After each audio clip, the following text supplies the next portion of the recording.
June 23 ഞായറാഴ്ച. മാർക്കോസ് 4:35 മുതൽ 41 വരെ വാക്യങ്ങൾ. ഇന്ത്യയിലെ ന്യൂഡൽഹിയിൽ ലോട്ടസ് ടെമ്പിൾ എന്ന പേരിൽ ഒരു ബഹായ് ആരാധന ആലയമുണ്ട്.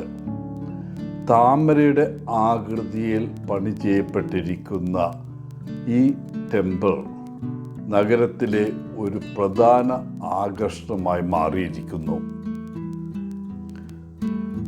താമരപ്പൂവ് വെള്ളത്തിൽ വളരുന്ന മനോഹരമായ ഒരു ലില്ലി പുഷ്പമാണ്.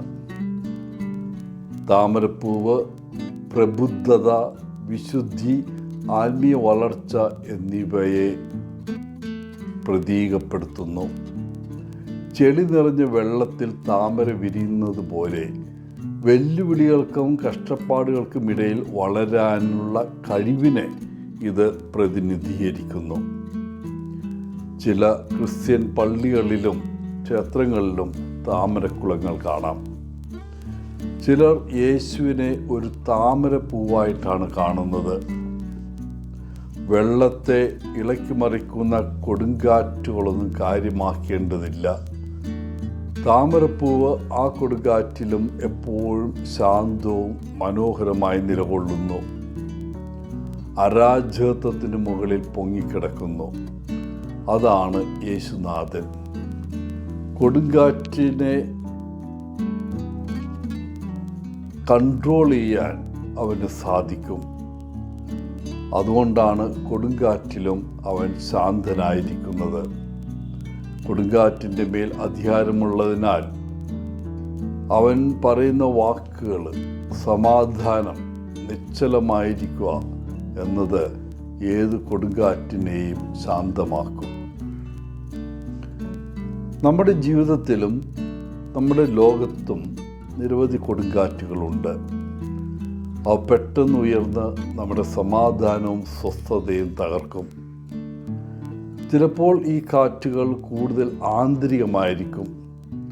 നമ്മൾ സ്വയം സംശയത്തിനും ഭയത്തിനും ഇരയാകും. ഈ കൊടുങ്കാറ്റുകളെ എങ്ങനെ നേരിടാൻ സാധിക്കും? ഒരു ദൈവശാസ്ത്രജ്ഞൻ ഇതിനെ കൊടുങ്കാറ്റിൻ്റെ ദൈവശാസ്ത്രം എന്ന് വിശേഷിപ്പിച്ചിട്ടുണ്ട്. കൊടുങ്കാറ്റുകൾ നിങ്ങളുടെ ജീവിതത്തിലേക്ക് വരുമ്പോൾ ദൈവത്തെക്കുറിച്ച് നിങ്ങൾ വിശ്വസിക്കുന്നത്, അതാണ് നിങ്ങളുടെ ദൈവശാസ്ത്രം. നിങ്ങളുടെ ജീവിതത്തിൽ ഒരു പ്രതിസന്ധി വരുമ്പോൾ അത് സംഭവിക്കാൻ അനുവദിച്ച ദൈവം നിങ്ങൾക്ക് നല്ലവനാണോ അതോ ദുഷ്ടനാണോ? കാര്യങ്ങൾ ഭയങ്കരമായി എതിരായി പോകുന്നുവെന്ന് തോന്നുമ്പോൾ ദൈവത്തെക്കുറിച്ച് നിങ്ങൾ വിശ്വസിക്കുന്നത് നിങ്ങളുടെ കൊടുങ്കാറ്റ് ദൈവശാസ്ത്രമാണ്.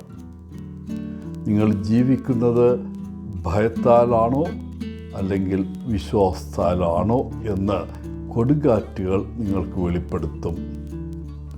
നിങ്ങളുടെ ഹൃദയം വിശ്വാസം കൊണ്ട് നിറഞ്ഞതാണോ അല്ലെങ്കിൽ സംശയം കൊണ്ട് നിറഞ്ഞതാണോ എന്ന് ഈ കാറ്റുകൾ നിങ്ങൾക്ക് വെളിപ്പെടുത്തും. പ്രിയപ്പെട്ടവരെ, കൊടുങ്കാറ്റിൻ്റെ സമയത്ത് നാം ദൈവത്തോട് പ്രതികരിക്കുന്ന വിധം, അതാണ് നമ്മെക്കുറിച്ചുള്ള സത്യം വെളിപ്പെടുത്തുന്നത്.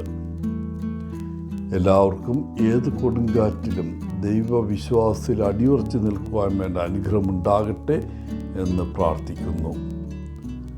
എല്ലാവർക്കും നല്ലൊരു ദിനം ആശംസിച്ചുകൊണ്ട് ഒത്തിരി സ്നേഹത്തോടെ പോളച്ചൻ CSSR ഫ്രം കേരള.